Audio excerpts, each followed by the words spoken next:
Welcome again, nkwaye ikaze nanone ku Musanzu Media, njye ndi Secret nk'ibisanzwe. Ikigo cy'igihugu gishinzwe ikoranabuhanga mu itumanaho n'isakazabumenyi RISA cyatangaje ko umushinga w'indangamuntu koranabuhanga ugeze kure ushyirwa mu bikorwa kuko mu mezi 3 ari imbere bazaba batangiye kwinjizamo amakuru yose aranga umuntu.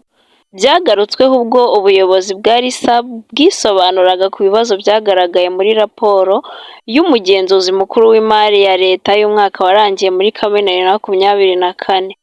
Umuyobozi mukuru wa RISA Innocent Muhizi yavuze ko imishinga yakozwe binyuze mu mushinga witwa Rwanda Digital Acceleration Project ugamije guteza imbere ikoranabuhanga harimo no kubaka sisiteme y'indangamuntu koranabuhanga. Yasobanuye ko ibikorwa bitinda byarangiye ubu icyiciro kigezweho cyihuta cyane. Ati nko mu mezi 3 cyangwa 4 ari imbere tuzatangira ibikorwa by'ibanze byo gukusanya no kwinjizamo amakuru pre-enrollment exercise. Byumvikane neza ko ishyirwa mu bikorwa ry'umushinga ikigo kibiyoboye ni NIDA tuzatangira kwinjizamo amakuru. Yasobanuye ko hazafatwa ibimenyetso ndangamimerere byinshi ku muntu ugereranyije n'ibyafashwe mu gihe hatangwaga indangamuntu ikoreshwa ubu. Ati mbere ujya gufata indangamuntu bagiraga ibikumwe 2 gusa, ariko ubu bazajya bagira intoki zose uko ari 10, bagira imboni y'ijisho ku buryo ugiye gufunguza konti yawe uyu munsi. Iyo ugiye gufunguza konti yawe uyu munsi bigusaba kugaragaza indangamuntu yawe, ariko muri icyo gihe nagaruka nguko bizaba bimeze, bizajya bishoboka ko wakoresha n'uburyo bw'ikoranabuhanga. Muhizi yavuze ko mu gihe iyi ndangamuntu izaba itangiye gukoreshwa, umuntu azaba ashobora gusaba serivisi zose yifuza atagombye kuva ahari. Ati ni ukuvuga ko utanahari ushobora gukora ibikorwa bijyanye n'imari bikarangira neza. Urumva ko iryo koranabuhanga rizaba rimeze neza icyo gihe kuko uzaba wakoresheje igikumwe, imboni cyangwa ubundi buryo bw'ikoranabuhanga. Tuzashyiraho na porogaramu muri smartphone ku buryo ushobora kwemeza ukavuga uti ni njyewe koko, kandi hariya nabo bakemeza ko ari wowe. Ubu ntabwo bishoboka kuko indangamuntu yacu hari bimwe na bimwe idafitemo.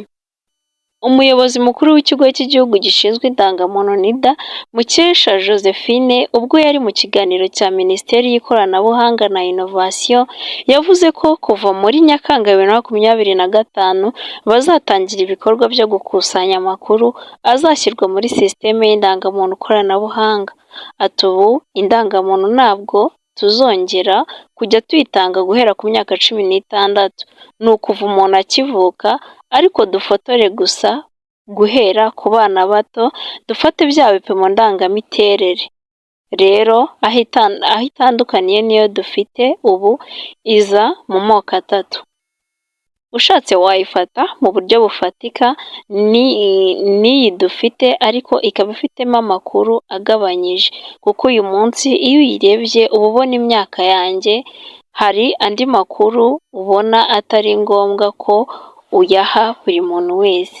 Biteganywa ko hashobora gushyirwaho amazina n'ifoto, ubundi hagashyirwaho QR code ibitsemo amakuru yisumbuye, nayo akabonwa bitewe n'ububasha uyireba afite. Yatanze urugero nko kwinjira ahantu bisaba ko umuntu aba afite imyaka 18, aho amazina y'umuntu aba atari ngombwa, ariko kuba ufite indangamuntu koranabuhanga biguha uburyo bwo guhitamo amakuru utanga bitewe na serivisi ugiye guhabwa. Indangamuntu koranabuhanga kandi izajya itangwa muri telefone ku buryo nyirayo azaba ashobora kwerekana amakuru ashaka bitewe n'aho agiye, mu gihe ubundi buryo ari nimero yayo umuntu ashobora kuvuga uyimusabye agasuzuma ibimenyetso ndangamiterere. Bisobanurwa kugira ngo hagire igikorwa ku makuru ari mu ndangamuntu koranabuhanga y'umuntu, bizajya bisaba ko nyirayo abyemeza. Azaba afite uburenganzira bwo kwemeza ibigo n'abandi bantu bashobora kubona amakuru ayirimo no kugira icyo bayamaza. Mukesha ati ubu icyo turimo gukora ni ukubanza kubaka sisiteme yo kujya kubikora. Mbere y'uko tubitangira, icyo dushaka gukora ni uko buri wese abanza kureba ko amakuru afite uyu munsi yuzuye, kuko rimwe na rimwe hari igihe ujya nko gusaba serivisi, ukajya nko gusaba icyangombwa, ukaza ugasanga amazina y'umubyeyi handitseho rimwe, irindi ntiryanditse cyangwa se ryanditse nabi. Turashaka ko igihe tuzajya kumuha indangamuntu koranabuhanga, abanza arebe amakuru ye, ayemeze nyine arebe ko ariyo.